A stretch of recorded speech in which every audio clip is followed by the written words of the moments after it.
The job of the president is interesting because I am the least important person on this campus. I honestly believe that. My job is to enable everybody else to be important. I mean, people should think about our unbelievable faculty, about our totally committed and dedicated staff, about students who are going to go, no kidding, change our state and our world. That's who people ought to be focused on here. And our job is to make sure that that's where they pay attention.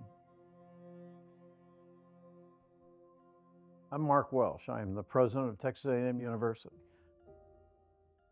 I was in an Air Force family. My dad was a career Air Force officer. My mom was a second grade school teacher. They were the best husband and wife, the best mother and father, the best friends any kids have ever had. So I was incredibly blessed. Life was really, really good. My dad was a hardworking, dedicated, loving, really talented guy, and he loved everything about Texas A&M. His description of his ring was pretty telling. He said that my Aggie ring is a magnet that attracts everything good in this world. And that's how he felt about A&M. Coming from where he'd come from, he saw A&M as this shining city on the hill. It was a place that provided him opportunity and a future, and he believed it was the reason behind everything good that happened to him. I joined the United States Air Force because I wanted to be my dad. And the only way to be him was to do what he did. So I wanted to fly airplanes. There was nothing deeply meaningful about my desire to fly airplanes. I just wanted to go fast. So I came into the Air Force because I was in love with the airplanes. I stayed in because I fell in love with the people. Family life, while Mark was in the military, it has ups and downs. Sometimes it was wonderful, sometimes it was very surreal. We tried to embrace the life and make the best out of it. Both Mark and I realized that in this life, it's not all about us. I think that in the different positions that we're in, you realize the influence that you can have on people. My military career was an absolute gift because it gave me a purpose. It gave me a very clear focus. It gave my family and I an identity that we believed in. It gave us the chance to serve a country that we love and to represent citizens who we admire and respect and believe need it to be protected. Growing up in the Welsh household, we lived on military bases, and the predisposition was be productive, to contribute to the team. And I loved it. You feel like you're part of something that is bigger than yourself. Coming to Texas A&M after I retired from the military and becoming dean of the Bush School was scary. I didn't feel qualified at all to be a dean. I didn't know what being a dean was. I really didn't understand at all what the job was. But I loved George H.W. Bush and what he stood for.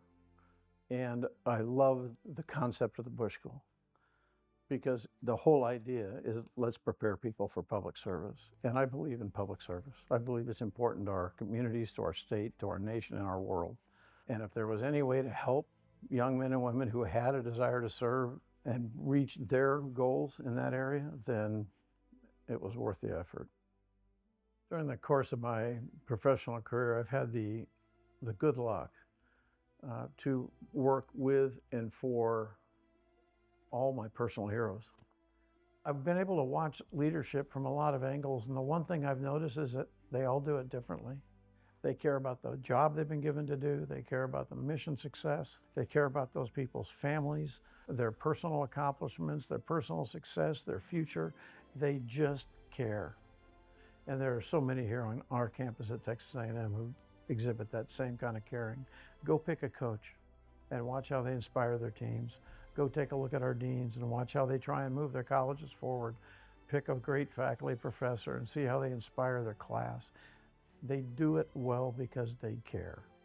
So I try hard to care as much as they do. What made me fall in love with Mark is his sense of caring and taking care of other people and always putting everybody before himself and making sure that he knows how they feel, what they think, and showing respect for them in every way that he can. The thing I admire most about him really is that he embodies the values that we always espouse, right? Integrity first, service before self, excellence in all we do. And I've never seen anyone live those core values the way he does and put them into practice every day. I wanted our kids to come to A&M because of that shining city on the hill thing. It stands for pride and patriotism and faith and family and loyalty and honor and respect and integrity and courage, things that people don't talk about everywhere else.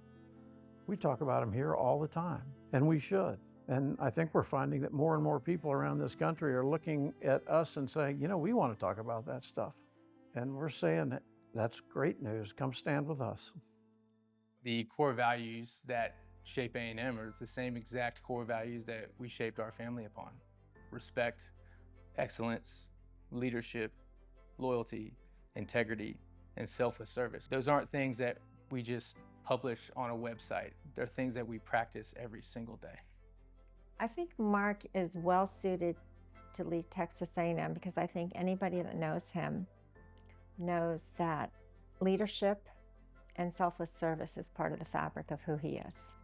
And I think when you look at him and look at the core values and what Texas A&M is, it's obvious why he is a good match to be the president. Well, I think the university is very lucky, and I think Mark is very lucky. I knew him, of course, when he was a four-star general and head of the Air Force, and I was Secretary of Defense. I think he brings an understanding of the human dynamics of the university and of dealing with young people and so on that will serve the university extremely well. I think the university couldn't have picked a better person to be president at this particular time. It is an unbelievably enjoyable job because you get to talk about Texas A&M and Aggies and the things they do. And there is no better subject to talk about than that. You know, people ask me a lot about legacy. I don't need a legacy at Texas A&M. I don't think it's important that I have one. I think the only legacy that matters is Texas A&M. It's Aggies who have gone on to become former students who are doing great things in the world. And that's not my legacy. That's the product of the work of about 10,000 people who teach, train, and work here. It's not about the president. No university is about the president. It's about the students. So pick one. I'm proud to have any of these students be my legacy.